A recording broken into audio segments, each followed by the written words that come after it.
Namar ka jingbam tre jong ka Seng TMC bat Congress. Banlong kinong yalam jong kaliang persya. Unong yalam ka National People's Party bat Menteri Sarkar uba snyo balang dahar. Ulaong ba ka jingbam don jong unong yalam kaliang persya. Kapin pau siya ya ka jingtlot jong kaliang persya apo kiyang Dorbar tauan. Hagajo kapor kanong ay ktiin jong ka Seng NPP bat kabalong ru ka MLA barem ka Seng Congress. I Dr. Amprin Lingdo. Iloong ba ka jingjiet jong kipat ba ya ki kertong ha kani ki election baladeb. Kalakta ikasan pertai hakajala. Kani ka jingbam yad bet ki kam ki jam ka dayru namar ba ka Seng Congress bat ka Seng TMC. Ki badai ki Seng ki ba kambun pat kila kentat bandon hakaliang persya. Baro artli ki Seng ba kentup ka Congress bat ka TMC. Kila Phah da ka Jingthoh show Lamphang king Dorbar tauan ka jala u Thomas e Sangma. Ban penyat bet chakmat ya ki jingdawa ki jongki.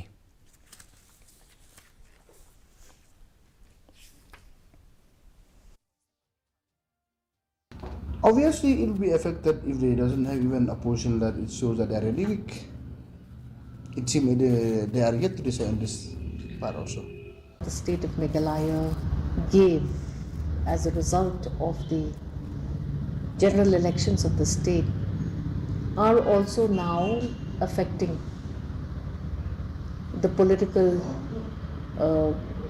situations in the state of Meghalaya. You have seen now that the opposition has 5 plus 5 plus 4. And when there is no one common front seen